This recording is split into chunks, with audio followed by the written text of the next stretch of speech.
오늘 우리에게 주시는 하나님의 말씀은 예레미야 38장 14절에서 28절까지의 말씀입니다. 구약성경 1115면에 있는 예레미야 38장 14절에서 28절까지의 말씀입니다. 다 찾으셨으면 함께 읽겠습니다. 시드기야 왕이 사람을 보내어 선지자 예레미야를 여호와의 성전 셋째 문으로 데려오게 하고, 왕이 예레미야에게 이르되 내가 내게 한 가지 일을 물으리니 단 한마디도 내게 숨기지 말라. 예레미야가 시드기야에게 이르되 내가 이 일을 왕에게 아시게 하여도 왕이 결코 나를 죽이지 아니하시라이까. 가령 내가 왕을 권한다 할지라도 왕이 듣지 아니하시리이다. 시드기야 왕이 비밀이 예레미야에게 맹세하여 이르되 우리에게 이 영혼을 지으신 여호와께서 살아계심을 두고 맹세하노니 내가 너를 죽이지도 아니하겠으며 내 생명을 찾는 사람들의 손에 넘기지도 아니하리라 하는지라. 예레미야가 시드기야에게 이르되 만군의 하나님이신 이스라엘의 하나님 여호와께서 이와 같이 말씀하시되 내가 만일 바벨론이 왕의 고관들에게 항복하면 내 생명이 살겠고 이 성이 불사름을 당하지 아니하겠고 너와 내 가족이 살려니와 내가 만일 나가서 바벨론의 왕의 고관들에게 항복하지 아니하면 이 성이 갈대아인의 손에 넘어가리니 그들이 이 성을 불사를 것이며 너는 그들의 손을 벗어나지 못하리라 하셨나이다.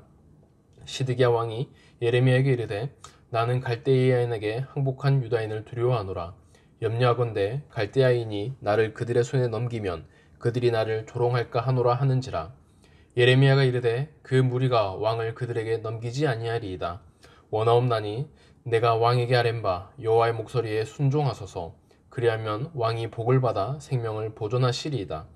그러나 만일 항복하기를 거절하시면 여호와께서 내게 보이신 말씀대로 되리이다.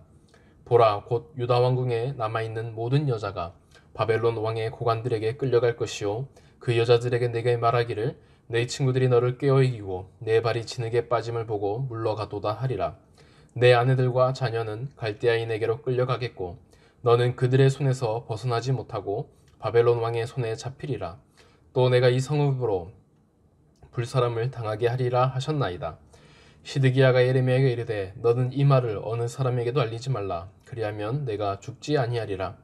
만일 고관들이 내가 너와 말하였다 함을 듣고 와서 내게 말하기를 내가 왕에게 말씀한 것을 우리에게 전하라. 우리에게 숨기지 말라. 그리하면 우리가 너를 죽이지 아니하리라. 또 왕이 내게 말씀한 것을 전하라 하거든 그들에게 대답하되 내가 왕 앞에 간구하기를 나를 요나단의 집으로 되돌려 보내지 마소서. 그리하면 거기서 죽지 않게 하옵소서 하였다 하라 하니라. 모든 고관이 예레미야에게 와서 물으매 그가 왕이 명령한 모든 말대로 대답하였으므로 일이 탈로 되지 아니하였고 그들은 그와 더불어 말하기를 그쳤더라. 예레미야가 예루살렘이 함락되는 날까지 감옥들에 머물렀더라. 아멘. 할렐루야. 주님의 은혜와 평강이 오늘을 시작하는 우리 모두에게 가득하기를 소망합니다. 오늘 말씀을 보면 시드기야 왕과 예레미야의 밀당을 나타내고 있습니다. 먼저 예레미야는 갈대아인, 그러니까 바벨론 왕에게 항복한 사람은 살 것이고 반면에 이 성에 남기를 고집하는 사람은 칼과 기근과 전염병에 죽을 것이라고 말했습니다. 이 말을 들은 고관들은 이것을 좋게 여길 리가 없었습니다. 그래서 그들은 예레미야를 궁덩이에 던져 넣었습니다. 궁덩이에서 예레미야를 죽이려고 했던 것입니다. 그러자 이 소식을 들었던 에벳 멜렉이라는 사람이 예레미야를 궁덩이에서 건져 주었습니다. 그리고 나서 예레미야는 그때부터 시대의 뜰에서 지내게 되었습니다. 이런 배경 속에서 오늘 말씀이 시작됩니다. 시드기야 왕이 예레미야를 여호와의 성전 셋째 문으로 은밀하게 불러냈습니다. 왕은 하나님의 말씀을 듣고 싶었던 것입니다. 그래서 예레미야에게 하나님의 말씀을 숨기거나 혹은 거짓말로 감추는 행동을 하지 말라고 부탁을 합니다. 그러자 예레미야는 하나님의 말씀을 있는 그대로 전하면 나의 목숨이 위태로워지지 않겠냐라는 질문을 합니다. 그리고 자신이 하나님의 말씀을 전하더라도 왕이 그 말씀을 과연 들을지 본인은 의문이 생긴다라고 했습니다. 그러자 왕은 결코 그런 일이 없을 테니 하나님의 말씀을 들려달라고 요청을 합니다. 다 같이 본문의 16절 말씀을 보겠습니다. 함께 읽겠습니다. 시드기야 왕이 비밀이 예레미야에게 맹세하여 이르되 우리에게 이 영혼을 지으신 여호와께서 살아계심을 두고 맹세하노니 내가 너를 죽이지도 아니하겠으며 내 생명을 찾는 그 사람들의 손에 넘기지도 아니하리라 하는지라. 아멘. 시드기야 왕은 자신을 말씀을 들을 것을 살아계신 하나님을 두고 맹세를 했습니다. 그는 하나님을 우리 영혼을 지으신 분이라는 고백을 하면서 아무도 예레미야의 생명을 넘볼 수 없을 것이라고 말했습니다. 우리는 시드기야 왕을 기억할 때에 보통 남유다의 마지막 왕으로 기억합니다. 그는 늘 하나님의 말씀과 자신의 인생을 이 두 가지를 늘 저울질하는 모습을 보여주었고 그는 마지막에 결국 남유다의 마지막 왕이 되고 말았습니다. 우리는 오늘 본문을 통해서 이 시드기야가 신앙이 아주 없는 사람은 아닌 것을 알 수가 있습니다. 그는 하나님을 자신의 영혼을 지은 분이라고 고백을 했고 그리고 또한 예레미야를 통해서 하나님의 말씀에 관심을 가질 정도로 어느 정도의 신앙을 갖춘 사람이었습니다. 그러나 그의 삶을 보면 늘 하나님의 말씀과 그리고 자신의 인생을 저울질하는 모습을 우리는 너무나도 잘 볼 수가 있습니다. 어쨌든 예레미야는 왕의 확답을 듣고서 예언을 시작했습니다. 그 예언은 이전과 동일했습니다. 만일 바벨론에게 항복하면 시드기야와 그의 가족들 그리고 이 예루살렘 성도 모두 안전할 것이라고 말했습니다. 그러나 만약에 그들이 바벨론에게 항복을 하지 아니하면 이 성은 불타버릴 것이고 가족과 시드기야 왕 본인도 무사하지 못할 것이라는 예언을 예레미야는 해왔습니다. 예레미야는 늘 자신이 했던 그대로의 내용을 왕에게 전달했습니다. 그러자 시드기야 왕은 자신의 가지고 있던 속마음을 예레미야에게 털어놓습니다. 이 부분이 중요한 부분인데요. 우리 함께 본문 19절과 20절 말씀을 보겠습니다. 함께 읽겠습니다. 시드기야 왕이 예레미야에게 이르되 나는 갈대아인에게 항복한 유다인을 두려워하노라. 염려하건대 갈대아인이 나를 그들의 손에 넘기면 그들이 나를 조롱할까 하노라 하는지라. 예레미야가 이르되 그 무리가 왕을 그들에게 넘기지 아니하리라. 원하옵나니 내가 왕에게 아뢰는 바 여호와의 목소리에 순종하소서. 그리하면 왕이 복을 받아 생명을 보존하시리이다. 아멘. 시드기야 왕이 바벨론에게 항복하지 않은 것은 자신의 주변 신하들 때문이었습니다.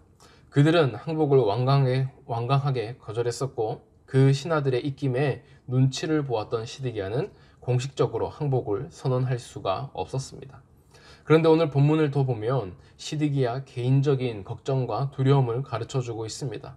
시드기야 내면에는 어떤 두려움이 있었냐면 만약에 자신이 항복을 하면 먼저 포로로 끌려온 유대인들에게 자신이 학대를 받지 않을까 하는 두려움이 있었다라고 말합니다. 포로로 끌려온 유대인들은 시드기야를 그렇게 좋아하지 않았습니다. 그리고 그렇게 환영하지도 않았습니다. 그런데 바벨론 사람들이 시드기야 왕을 이제 유대인의 포로로 넘겨주어 버리면 그는 더 이상 왕이 아니었기 때문에 유대인들의 해코질이 무서워서 항복하지 못하겠다라고 예레미야에게 말하고 있습니다. 그러자 예레미야는 절대로 그런 일은 발생하지 않을 테니 걱정 말고 바벨론 왕에게 어서 항복하라고 말합니다. 하나님이 왕의 목숨을 보호해 주시겠는데 그런 말도 안 되는 경우는 생기지 않을 테니 제발 하나님의 말씀에 순종해서 복을 받아 생명을 보존하자고 강력하게 말하고 있습니다. 하지만 결국에 시드기야 왕은 예레미야의 말을 듣지 않았습니다. 그리고 마지막으로 예레미야에게 이런 말을 남겼습니다. 24절의 말씀을 보겠습니다. 함께 읽겠습니다. 시드기야가 예레미야에게 이르되 너는 이 말을 어느 사람에게도 알리지 말라. 그리하면 내가 죽지 아니하리라. 아멘. 예레미야에게 아무에게도 이 사실을 밝히지 말라라고 말합니다. 그리고 나서 고관들이 혹시 왕을 만난 것에 대한 질문을 예레미야에게 한다면 그때에 어떤 대답을 하라고 질문과 답변까지 전해줍니다. 이렇게 해서 예레미야와 시드기야의 만남은 끝이 났습니다. 우리가 아는 것처럼 시드기야 왕은 유대인의 마지막 왕입니다. 그는 결국 바벨론에게 항복하지 않았고 그리고 그는 포로가 되고 말았습니다. 그리고 그는 바벨론 왕에 의해서 이제 두 눈이 뽑히는 그런 비참한 삶을 살게 되었습니다. 그가 눈을 가지고 있었을 때에 마지막으로 보았던 것은 자신의 두 아들이 죽는 모습이었습니다. 그리고 나서 그는 눈이 뽑혔기 때문에 평생에 있어서 그 두 아들이 죽는 모습이 마지막 잔상으로 머리에 남았을 것입니다. 이런 비참한 삶을 살아갔던 시드기야지만 그는 이런 비참한 상황을 피할 수 있는 기회가 분명히 있었습니다. 그에게는 여러 번의 기회가 있었고 또한 특별히 하나님의 사람이었던 예레미야가 늘 곁에 있었습니다. 그런데 그 시드기야 왕의 유약한 성품은 그가 결단을 해야 할 때마다 머뭇거리게 만들었고 그는 말씀대로 살아갈 용기를 잃어버린 채 주변 사람들의 눈치를 보면서 하나님의 말씀을 삶으로 옮기지 못했던 것을 볼 수가 있습니다. 그는 하나님이 자신을 지은 분이라고 고백하면서도 그 하나님이 여전히 세상을 다스리고 있다는 생각을 하지 못했던 것입니다. 사랑하는 성도 여러분, 이런 시드기야의 모습에서 우리는 예수님의 씨 뿌리는 비유를 떠올리게 됩니다. 씨가 가시나무 밭에 떨어지면서 세상의 염려와 욕심으로 인해서 말씀대로 살지 못한다라고 예수님은 말씀하셨습니다. 지금 시드기야는 하나님을 우리의 생명을 만드신 분이라고 고백하면서도 여전히 세상에 대한 염려와 그리고 두려움이 있는 것을 볼 수가 있습니다. 그래서 신하들의 눈치를 보며 또 자신의 미래를 걱정하면서 하나님을 온전히 신뢰하지 못했습니다. 그래서 그는 자신의 삶을 말씀에 옮기지 못했고 결국에는 반석 위에 세우지 못한 집처럼 모래에 지은 집처럼 창수가 나자 그의 삶은 바로 무너지게 되어버렸습니다. 사랑하는 성도 여러분, 우리의 삶은 어디 위에 서야 하겠습니까? 우리의 집은 어디에다가 세워야 하겠습니까? 시드기야처럼 우리가 곁눈질하면서 우왕좌왕 하다가 하나님의 말씀의 씨앗을 심을 그때를 놓쳐버린다면 우리에게는 열매 맺는 것이 아무것도 없을 것입니다. 우리의 삶에는 하나님의 말씀을 따를 때에 철저한 순종과 행동으로서 하나님의 열매를 거두어 드려야 하는 것입니다. 우리가 이제 민족의 고유인 추석을 맞이하게 됩니다. 추석은 수확의 계절입니다. 수확을 하려면 우리는 씨앗을 심어야 합니다. 오늘 우리가 살아가면서 우리가 말씀대로 행함을 통하여서 우리가 올바르게 심은 그 씨앗이 나중에 기쁨의 열매가 될 수 있는 그런 복을 누리기를 소망합니다.